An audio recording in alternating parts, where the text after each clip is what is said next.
lagi sama aku Ina dan bareng sama Kak Ica. Nah kali ini kita mau bahas tentang job student, jadi pekerjaan mahasiswa di Prancis atau di Paris. Kemarin di video aku sebelumnya tuh aku sempat tunjukin ke teman-teman itu kayak gimana sih kalau pas lagi kerja gitu kan. Dan kebetulan aku kerja sambilannya itu babysitting. Nah kemarin aku udah tunjukin kayak gimana babysittingnya. Dan kali ini kita mau bahas lebih detail lagi, mungkin dari segi gajinya mungkin atau jam kerjanya, terus soal gampang susahnya mungkin dapat kerjaan atau kayak gimana kayak gitulah. Nah jadi sini udah ada Kak Ica. Kak Ica sekarang, aku mau nanya nih Kak Ica sekarang masih kerja apa gimana sih di sini? Masih kerja Kak Ina. Jadi jadi dari lulus kuliah S2 memang abis itu langsung kerja di Perancis. Nah, Kak Ica dulu kuliahnya apa? Bidang apa? Aku kuliahnya di bidang teknik. Jadi kalau lebih spesifik itu teknik telekomunikasi, pokoknya yang belajar masalah 4G gitu, 3G, 4G, terus kalau enggak jaringan-jaringan telekomunikasi lah gitu intinya. Dan setelah lulus Kak Ica langsung daftar kuliah ya? Daftar kerja ya di sini. Nah ini beruntung banget Kak Ica-nya nih karena dia bisa setelah lulus studi di sini master, dia bisa keterima kerja di sini gitu. Jadi bersyukur banget ya. Dan itu jarang banget di sini teman-teman yang bisa bekerja, maksudnya orang asing gitu bisa dapat kerjaan di sini tuh jarang banget, karena setauku tuh yang maksudnya pemerintah Prancis itu biasanya nih umumnya lebih memprioritaskan orang sini gitu loh. Dan ini Kak Ica termasuk salah satu orang yang beruntung bisa dapat kerjaan di sini gitu. Nah sekarang Kak Ica kerjanya apa? Kalau aku sih sekarang lebih ke informatika ya kerjanya ya. Jadi walaupun kuliahnya dulu kan teknik telekomunikasi kan, tapi pada kenyataannya IT itu lebih banyak demand-nya gitu, lebih banyak lowongan pekerjaannya. Jadi sekarang di bidang IT. Terus kerjanya di Paris saja atau? Ya, jadi sekarang di Paris, tapi sebelumnya itu setelah lulus aku kan magang dulu nih. Kalau di Prancis kan master ada program magangnya di akhir banyak kan. Nah jadi setelah magang aku dapat kerja nggak jauh dari tempat magang itu di kota Normandi, daerah Normandi. Nah Kak Ica, kan kita mau bahas soal job student nih. Kak Ica pernah nggak pas masih student kemarin, Kak Ica pernah nggak sambil kerja gitu? Kalau sambil magang, part-time magang itu enggak. Cuman aku magang di perusahaan sebagai student, jadi magang. Internship. Jadi jatuhnya internship Kak Ina, tapi itu kan jatuhnya kan juga studi ya? Dalam lingkup studi, jadi anak magang di perusahaan. Gitu. Dan itu berbayar nggak di sini? Itu berbayar. Cuma jadi setahu aku kalau misalnya di magang di sebuah perusahaan minimal 3 bulan itu harus dibayar di Prancis gitu. Bayarnya berapa sih? Nah kalau masalah di berapanya itu sebenarnya tergantung perusahaan kan. Cuman kalau setahu aku di bidang-bidang yang enggak di perusahaan beneran gitu, misalnya kalian masuk perusahaan apalah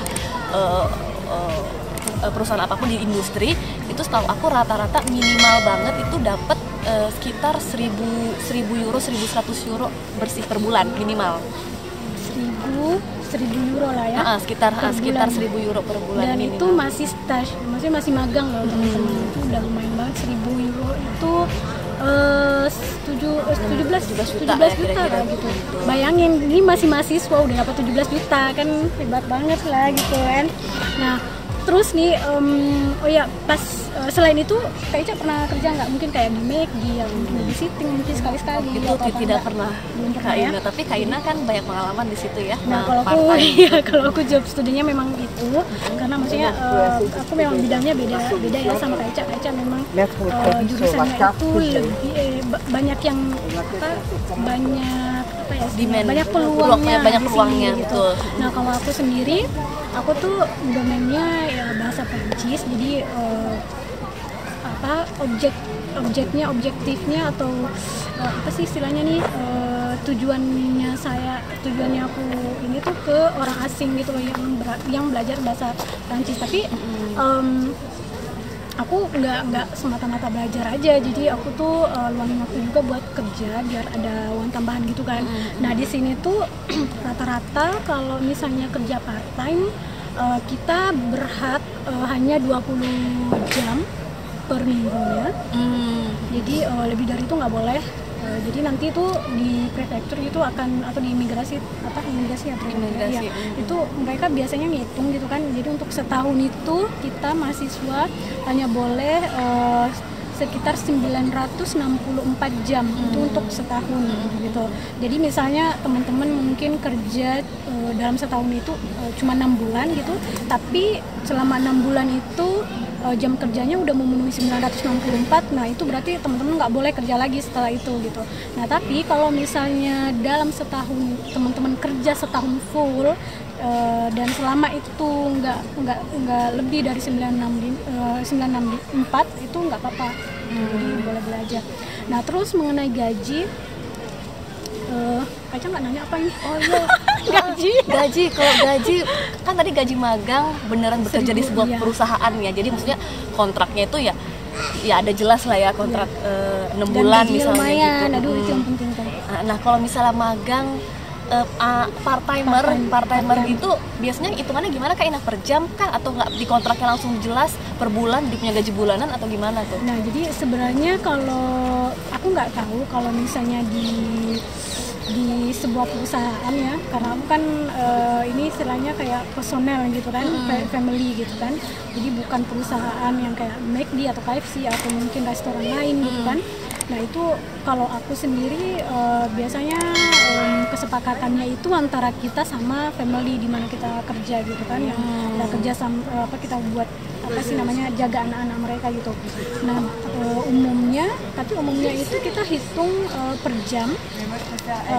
Misalnya kalau kita mau 20 jam gitu ya, dihitung berarti 20 jam dalam seminggu itu jadi per jamnya itu berapa dulu gitu.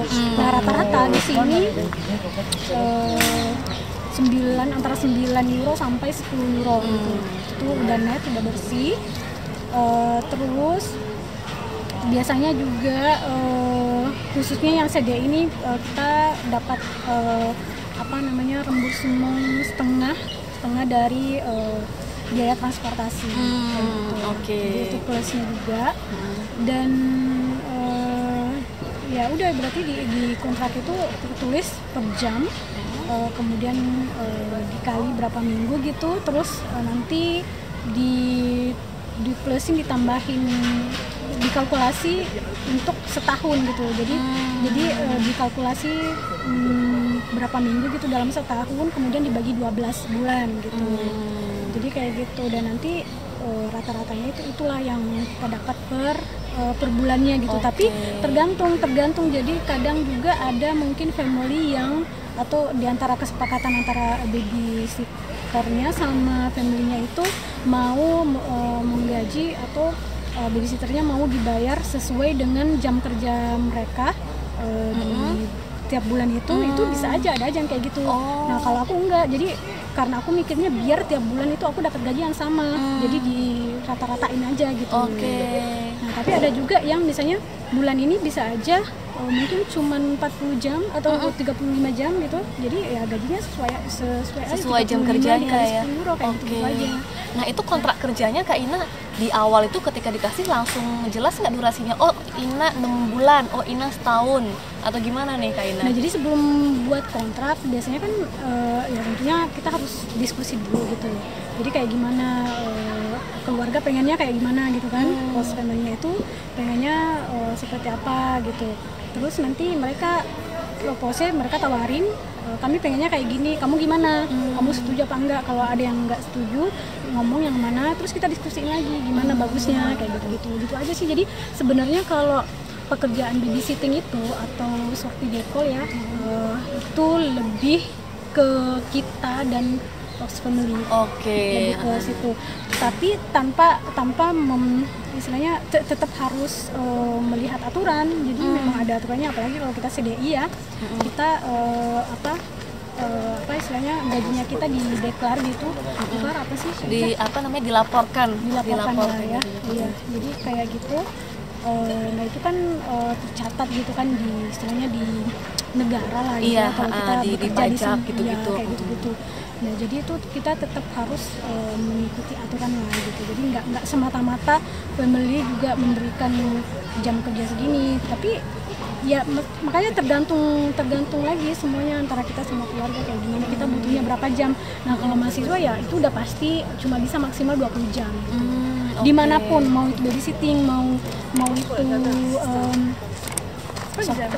McD, kalau mau itu McD di restoran itu pasti 20 jam nggak bisa. Oke. Itu Kak Ina, kita mau ngebandingin deh bedanya nyari kerja yang seperti itu sama nyari kerja yang beneran di perusahaan itu apa sih kira-kira? Kalau Kak Ina sudah ketemu nyarinya gimana nih? Nah kalau aku sendiri kemarin tuh